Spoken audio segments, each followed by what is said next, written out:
Hello friends, welcome to Coding Host YouTube channel. In this video, I will show you program to check numbers containing zeros from 1 to n in Java. Let's take an example that I have a number like 100. So from 1 to 100, we have to check all the numbers which will contain zero. So that numbers are 10, 20, 30, 40, 50, 60, 70, 80, 90 and 100. So 1, 2, 3, 4, 5, 6, 7, 8, 9, 10. So we have total 10 numbers containing zeros from 1 to 100. So first I will write the program and then I will explain you. So I am taking a variable int n equal to 100 and int count is equal to 0. After that I will take a for loop for int I equal to 1, I less than is equal to n and I plus plus, and inside this I will take variable int num equal to I, and I will take a while loop here while num not equal to 0. So inside this I will take int r is equal to num modulus 10. If r is equal to 0, then inside this we will write count plus plus and break, and after here I will write num is equal to num slash 10, and in the end we will print count variable. So let's run this program. So we are getting 10 in our output. So let's see how this program is working. Here I have taken int n equal to 100. So the value of n is 100, and after that I have taken int count equal to 0. So I am writing here count and its initial value is 0. And after that I have taken a for loop for int I equal to 1 and I less than equal to n, which is 100. So this loop will start from 1 and it will go up to 100. So initially I is 1 and I is less than equal to 100. So it will check that I is less than 100. Yes, true. 1 is less than 100 and we get inside our loop.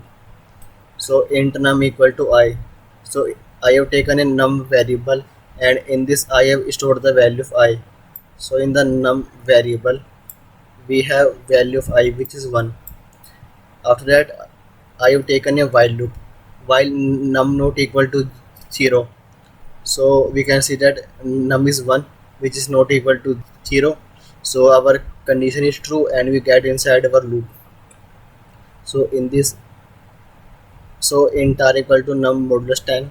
So I am dividing num by 10 and taking out the remainder and storing that remainder in the r variable.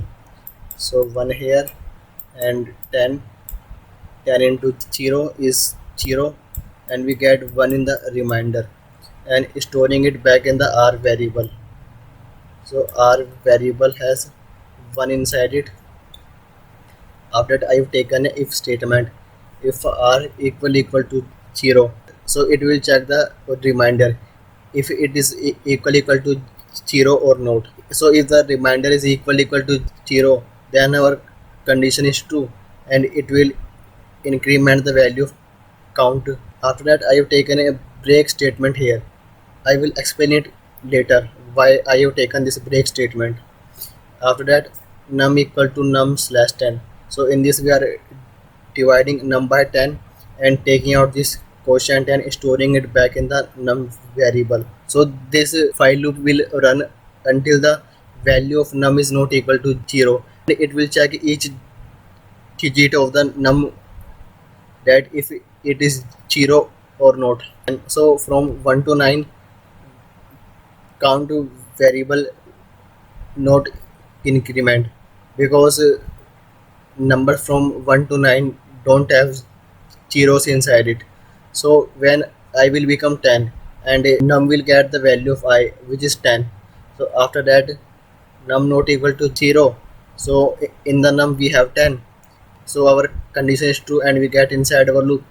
So int r equal to num modulus 10.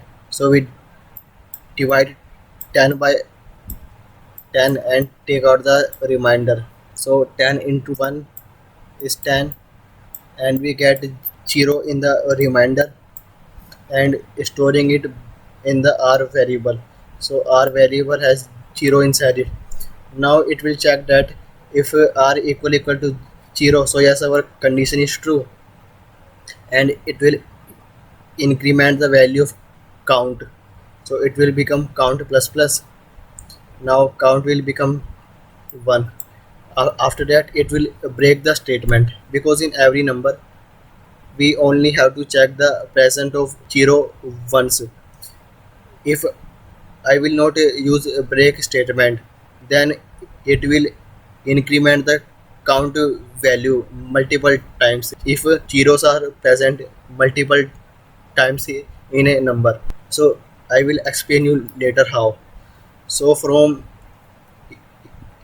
11 to 19 count remains same, but at 20 it will increment and it will become 2, and from 21 to 29 it will again remain same, but at 30 when we divide 10 by 30 we will get a remainder 0, and because of that count will increment and it will become 3, and from 31 to 39 count variable still remains same, because it will not get 0 in any number, and at 40 it will increment, and at 50 it will again increment, and at 60 it will again increment, at 70 it will again increment, and at 80 it will again increment, and at 90 it will again increment.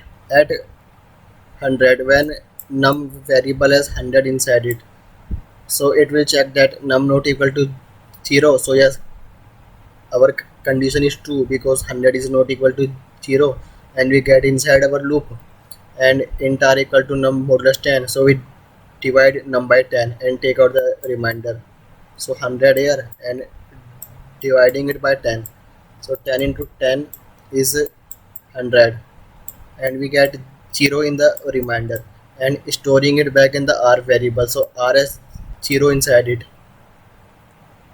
So after that it will check that r equal to 0. So yes, our condition is true, and it will enter here and it will increment the value of count plus plus. So it will become 10. But suppose if I have not taken break statement here, so let's ignore it for now. So after that num equal to num slash 10. So it will take this quotient and store it back in the n. So now this num variable has 10 inside it. After that our while loop run again. So num not equal to 0. So num is 10, which is not equal to 0. So yes, our condition is true and we get inside our loop. So int r equal to num modulus 10. So we again divide num by 10 and take out the remainder. So 10 here and dividing it by 10.